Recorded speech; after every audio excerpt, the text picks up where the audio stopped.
먹고 살기 위한 경제 이야기. 먹살 경제. 김 사장님, 오늘 어떤 내용 준비하셨어요? 예, 오늘 2022년 12월 21일 젤렌스키 우크라이나 대통령이 미 의회에서 연설을 했습니다. 어떤 내용이에요? 전쟁을 하는 나라니까 뭐 젤렌스키 대통령이 뭐 안전에도 위험이 있고 그래서 뭐 미국 방문을 하지 못했었죠. 근데 그렇죠. 결국 처음으로 이렇게 방문을 해서 의회에서 연설을 했죠. 물론 바이든 대통령은 오늘 만났고 이미. 근데 이렇게 하원 의장 낸시 펠로시, 그다음에 상원 의장 카말라 해리스 부통령, 카밀라 해리스. 이분들을 비롯한 미의회, 공화, 민주 양당, 상원, 하원 모든 분들의 뭐 기립박수를 엄청나게 받고 아주 분위기 좋았습니다.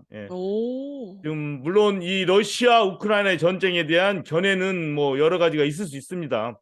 전쟁을 당장 일으킨 러시아의 푸틴 대통령이 문제다 이렇게 비판하는 사람들도 많고, 또 미국이나 서방이 러시아를 위협하는 어떤 정책 때문에 어쩔 수 없이 전쟁이 일어난 거 아니냐 뭐 이렇게 생각하는 사람도 많긴 한데, 어쨌든 가장 고통을 당하는 사람들은 현재 우크라이나 국민들이에요. 겨울은 지금 뭐 날씨도 얼마나 추워요. 춥고 먹을 것도 부족한 상태인데 러시아의 공격을 받아서 전기 시설 뭐 이런 게 다 파괴됐지 않습니까? 그러한 맞아요. 시점에 지금 우크라이나 젤렌스키 대통령이 와서 연설을 하니까 지금 이 성탄 연말 연시에는 뭐 불우이웃 돕기 이런 분위기가 많이 전 세계적으로 있지 않습니까? 미국만이 아니라. 그러다 보니 정말 사실 우리들의 내는 세금으로 인해서 이렇게 국제적인 지원 같은 게 나가고 하잖아요. 그러니까 어떻게 보면 뭐 젤렌스키 대통령이 하나의 미국 국민들한테 호소했다고 볼 수 있죠. 계속 우리들을 도와달라. 우크라이나는 정의와 자유를 위해서 끝까지 싸울 것이다. 뭐 이런 내용의 연설을 했어요. 자, 그런데 이렇게 춥고 배고픈 겨울을 지내는 분들이 우크라이나 분들만이 아니라 또 우리 미국의 국경에서도 벌어지고 있지 않습니까? 맞아요. 그 소식을 들으셨는지 모르겠는데 오늘 12월 21일이 바로 타이틀 42, 타이틀 42라는 어떤 행정명령이 만료가 되는 날이에요. 그래서 이 지금 텍사스, 아리조나, 뭐 캘리포니아 이쪽 국경, 멕시코 접경 지역이 지금 굉장히 큰 혼란이 일어나고 있는데, 또 피니스텍 미나님이 또 아리조나에 사시니까 이 타이틀 42 문제하고 그쪽 분위기는 좀 어떤지 한번 전해주시면 좋겠어요. 그 타이틀 42라는 거는 그 트럼프 행정부 때 그 2020년 3월에 발효된 그 행정명령이라고 합니다. 이게 코로나 확산 방지를 위해서 그 트럼프가 급하게 내린 그 행정명령인데요. 이것 때문에 많은 그 이민자들이 바로 그냥 수방되는 그런 계속 그렇게 해왔었죠. 그래서 오늘 만료가 된다고 하니까 갑자기 사람들이 많이 몰려든 거예요. 그래서 굉장히 지금 그쪽은 카오스라고 합니다. 아우, 그렇군요. 그래서 하루에도 막 7천, 8천 명이 그렇게 몰려온대요. 네, 그 일부는 또 뉴욕으로 버스를 타고 뉴욕주로 간답니다. 거기 내리는 맞아요, 사람만 하루에 1,000여 명이 된다고 그럽니다. 또 와, 진짜 문제네. 그분들 내려서 어디에 가 있냐고. 방송 보니까 뭐 쉘터에도 있지만 길거리 뭐 한 모퉁이에 막 다 그 거적대기 뭐 스타이로폼 아우, 세상에. 카톤 박스 뭐 이런 거 덮고서 자고 애들도 같이 잔뜩 있고 거기에 아, 이런 장면이 계속 있어요. 참. 그쪽 날씨는 어때요, 지금? 온도가? 여기가 낮에는 그래도 그나마 뭐 50도, 60도 이렇게 되는데 밤에는 여기가 사막이잖아요. 예. 그래서 밤에 노숙하기에는 꽤 추운 날씨예요. 예. 제가 얼마 맞아요. 전에 공원을 걷다가 그 공원 노숙자가 거기서 동사했다는 소식이 들었어요. 아이고. 어머, 그랬구나. 그 정도로 춥습니다. 맞아요. 밤에는 춥잖아요, 또. 예, 사실 국제법이나 사람의 도리 이걸 봤을 때 누군가가 망명을 신청하면은 그 받아줘야 되잖아요. 그 잘 조사를 하고 망명할 자격이 있다는 게 증명이 된다거나 하면은. 그런데 이제 이렇게 막 수천 명이 막 수만 명이 몰려서 들어올 때는 뭐 망명에 대해서 뭐 적합한지 판정도 할 그쵸. 수도 네. 없고 그냥 아비 규환이 돼버리는 것 같아요. 그래서 뭐 맞아요. 오는 사람 무조건 욕할 수도 없는 거고 뭐 트럼프 시절에는 그 사람들을 무슨 뭐 강간범인이 마약 소지자니 해가지고 그리고 또 그 국경 수비대 이런 분들이 막 말 타고서 이 사람들을 막 채찍으로 때리고 막 이렇게 보내고 막 그랬지 아, 않습니까? 그래서 맞아요, 인권 맞아요. 문제가 많이 이렇게 있는데 그렇다고 해서 이 사람들을 무조건 다 받아들여 이렇게 할 수도 없잖아요. 태바님은 이렇게 사람들이 밀려올 때 어떻게 해야 된다고 생각하세요? 진짜 뭐 판단이 안 설 것 같아요. 받아줄 수도 없고, 받아주고 싶지만 받아줄 수도 없고, 또 내쫓자니 또 너무 이거 인권 문제가 또 걸리고, 그런데 또 뭐 한두 명이다, 한두 명이 망명하겠다 그러면은 뭐 어떻게 해보겠지만 수천 명이라면 이거는 글쎄요. 이거 어려운 문제죠. 예. 뭐 딜레마죠. 예. 그냥 우리가 할 수 있는 얘기는 뭐 이것밖에 없는 것 같아요. 그냥 망명을 신청하는 사람들도 인간이기 때문에 결코 그 사람들을 뭐 폄훼하거나 차별해서는 안 되고 법에 맞고 이민이나 망명의 자격에 맞는다면 받아들여야 되는 것이고 뭐 이렇게 되겠죠. 그리고 그런 모든 뜻은 또 세금을 내고 투표를 하는 미국 유권자들의 또 뜻에 또 따르기도 해야 되고 뭐 이런 원론적인 얘기밖에 할 수가 없겠습니다. 그렇지만 원론만이 세상의 다는 아니잖아요.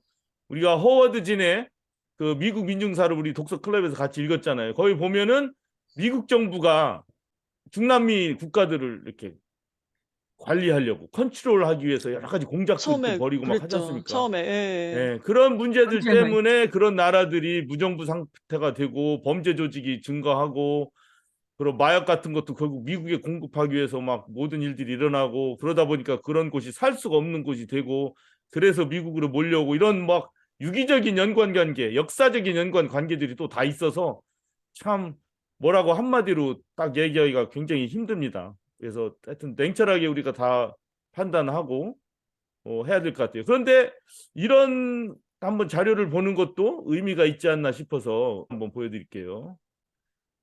이민 관련해서 자료를 조사하고 연구하는 그런 비영리 단체 자료인데 Center for Immigration Studies 2022년 11월 현재 그러니까 현재 상황이죠. 바로 이민 네. 노동자 수가 그러니까 미국에서 태어난 사람이 아닌 거예요. 이 사람들은 미국 네. 외에서 태어난 사람인데 현재 미국에서 일하는 사람들이에요.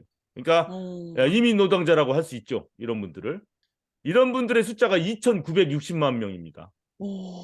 근데 이 숫자는 2019년 그러니까 팬데믹이 일어나기 전보다 190만 명이 늘어난 거예요. 예. 그러니까 이민 어우, 노동자 수는 굉장하네요. 팬데믹하고 굉장히 상관없이 계속 늘어나고 있다.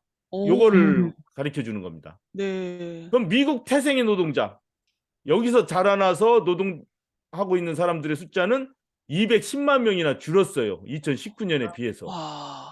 숫자는 줍니다. 리타이어한 사람들이 많아서 그런가 봐. 그때 한꺼번에 리타이어한 사람들이 많다고 그랬죠. 또 하나 요인은 이건 제가 생각하는 건데 뭐 제가 생각하는 거라고 그래서 코웃음 치지 말아 주시기 바라면서 아니죠. 예, 그러면 안 말씀하세요. 되죠. 자, 요거 봐. 요거예요. 2000년에서 2010년까지는 9.7% 늘었지만 2010년에서 2020년 사이는 전체 인구는 7.4%만 늘었어요. 그러니까 증가는 하되 증가율은 이제 줄어드는 거죠. 근데 18세 미만 숫자는 2010년에서 2020년 사이는 줄어들어요. 줄어들었네. 그러니까 낳는 애들이 적다는 거예요. 한국도 지금 뭐 와. 출산율 낮다고 난리 치지 네, 않습니까? 그렇대요. 예, 근데 미국도 지금 그렇게 돼요. 근데 음. 18세 이상 나이 든 사람들의 숫자는 많이 크죠. 아, 그러네요. 10.1% 노령 늘어났어요. 인구가. 예. 그러니까 이것이 겹치는 게 아닌가 그렇게 생각해도 돼요. 나이 드신 분들은 일찍 은퇴를 다 해버리고 코비드 때문에. 그다음에 새로운 노동 인구는 분명히 줄어드는 것 같아요. 이 두 가지 이 한 도표로 정확하게 설명하기는 힘들어요. 왜냐하면 연령층을 너무 이렇게 딱 두 개로만 나누니까 이렇게 설명하기 힘든데 세 군데로 나눈 것도 있거든요. 연령층을 18세 미만, 18세에서 64세 노동 인구, 64세 이상 노동을 할 수 없는 고령 인구 이렇게 나누는데 그거를 봐도 노동 인구 미국 태생의 노동 인구는 줄어들어요. 이게 그런데 뭐 참 우리 감으로 잡기는 힘들어요. 왜냐하면 몇 억 명을 대상으로 해서 이렇게 몇 퍼센트가 줄고 늘고 하는 것이 실제 우리 피부로 어떻게 오는지는 참 그거를 따지기가 힘든데 분명한 것은 아직도 일손이 지금 많이 부족하죠. 주변에 어떠세요? 애리조나 그쪽에 자영업 하시는 분들 일손 문제 여전히 여기도, 부족한 것 같죠?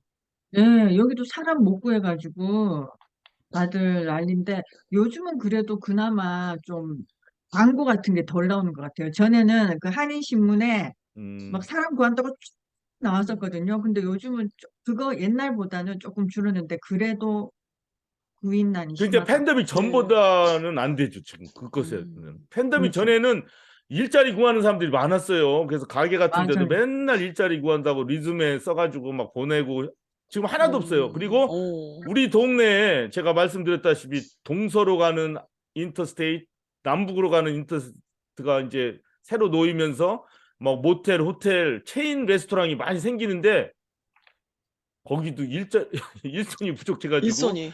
예, 일손이 부족해서 개점 오픈을 막 늦게 하고 24시간 오픈하려던 거를 아이고 그렇게 세상에. 못하고 사람이 없어서 거기 써 있어요. 그거. 여기도 음, 그 루시드에서 계속 사람 뽑는 거 나오는 거 봤어요. 아, 거기서 계속 그래요? 예, 루시드. 예, 예.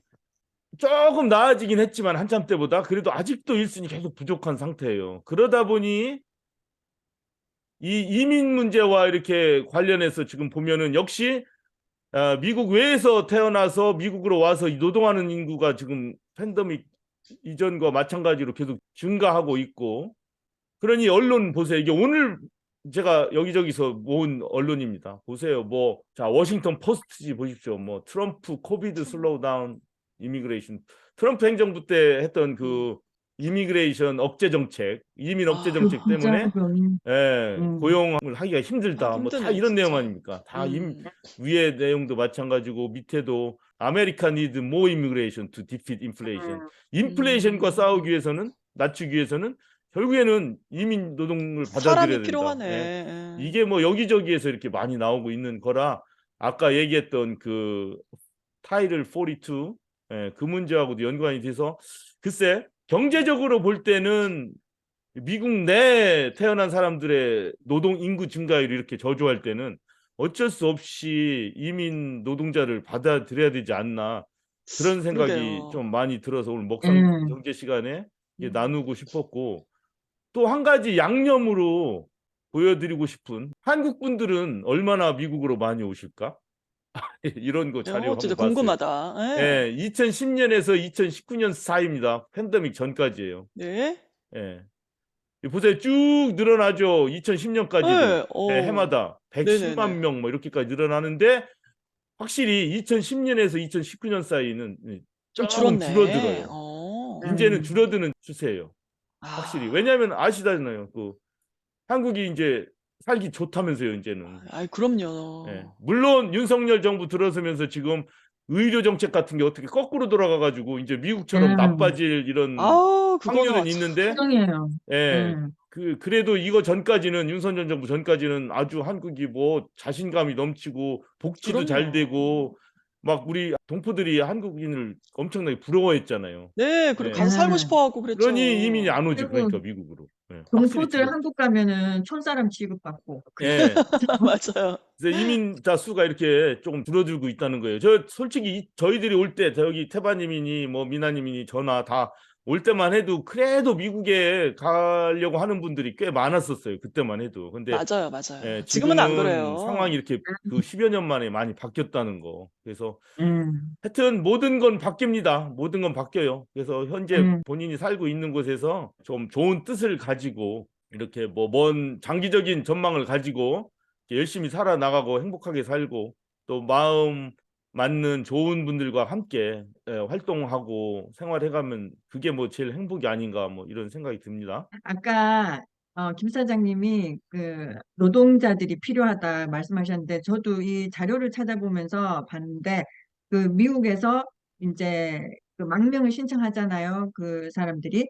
그러면 미국이 워낙 이 행정이 슬로우하잖아요. 네. 그래서 한 명 허가를 받는 게 2년에서 3년이 걸린답니다. 오. 그래서 이 노동자 부족한 게 더 이렇게 계속 정체가 되는 것 같아요. 그러네, 그래서 그러네. 네, 미국 사람들 좀 이 행정 빨리빨리 한국의 아유, 반이라도 좀 빨리빨리 좀 느려요. 예, 뭐든 제대로 만약에 터져. 언론 저렇게 워싱턴 예, 포스트나 뭐 허핑턴 포스트 뭐 이런 데서 자꾸 예, 이민 노동자가 필요하니까 이민 제정해라 그러면 만약에 그게 받아들여진다면 의회에서 의결을 해가지고 예산을 더 맞아요. 책정해서 사람을 더 뽑아서 그러면 예, 또 일자리 늘어나니까 좋은 거죠. 그것도 그렇게 해서 또 예, 맞아요. 이민자를 빨리빨리 수속을 빨리빨리 밟게 해서 예, 들어올 수가 있죠. 여론이 형성되는 게 예. 중요한 것 같아요. 그런 것들이.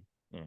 그 아리조나 같은 경우도 지금 현재 그 덕 듀시 주지사가 사람들 못 들어오게 그 네네. 컨테이너를 이중으로 올려가지고 그렇게 했대요. 어머. 근데 거기에 들어간 돈이 얼마냐면은요, 82 밀리언이래요. 음. 아우, 그 돈이면은 82 밀리언. 세상에, 네, 그 돈이면 노동자를 쓸 수 있잖아. 얼마나 많이 쓸 수 있어. 그러니까요. 풍요롭게. 네. 참, 그래서 이 진짜. 아유. 행정가가 얼마나 이렇게 잘 관리하느냐에 따라 가지고 우리 같은 이런 보통의 사람들의 삶이 완전히 바뀌게 아, 되잖아요. 그러니까 이런 그러니까요. 이민 그래서 문제도 정말로 이민 문제를 인간적으로 받아들이냐 안 받아들이냐 필요하냐 안 필요하냐 이런 현실에 기반을 두고서 정책을 펼치면 괜찮은데 이런 거를 네, 정치적으로 이용하려고 만드는 거예요. 이렇게 트럼프처럼 맞아요. 맞아요. 이민 문제를 우리 백인들이 지켜야 돼. 저놈들 때문에 우리 백인들의 지위가 떨어지고 있어. 우리 위협받고 있어. 막 아, 이런 거를 하는 거는 진정한 이민 문제를 다루는 자세가 그럼요. 아니고 자기 인기 끌려는 것밖에 안 맞습니다. 그걸로 돼요. 표를 자기 욕심 받아가지고 때문에. 권력을 더 얻거나 유지하려고 하는 그런 거거든요. 그러니까 윤석열 정부 얘기해서 자꾸 미안한데 거기도 지금 펴는 정책들을 보면 부문마다 필요해서 하는 게 아니야. 그 현지의 사람들이 하는 얘기를 듣고 필요하니까 정책을 세우자가 아니라 그전 정부와 반대되는 걸 해서 나의 지지층한테 네, 표를 받자. 이거를 위해서 정책을 하니까 거꾸로 되는 거죠, 네, 다. 진영 싸움을 하고 맞아요. 앉아 있는 예, 거예요, 그러니까 지금. 모든 맞아요. 문제들이 나빠지는 거예요. 계속 악이 돼버리는 거예요. 이게 아유, 진정한 마음으로 음, 국민들이 필요한 게 무엇인가, 이걸 제대로 하기 위해서는 어떤 정책을 펴야 되나, 그러니까. 정책을 펼쳐나가기 위해서 어떤 사람들이 어떻게 움직여야 되나, 이거에 신경을 더 써야 되는데 그렇게 안 하고 반대파를 욕하고 비난하고 잡아들이고 이런 데에 다 신경을 쓰고 있으니 이 대한민국 정부가 제대로 갈까 하는 게 지금 미국 상황과도 이렇게 비춰봐서 걱정이 됩니다. 네. 네, 자, 이상 309화 먹살 경제에서 마치도록 하겠습니다. 우리 미나님 좋은 말씀 감사하고요. 진행해 주신 태반님 감사합니다. 잘 감사합니다. 들었습니다. 네.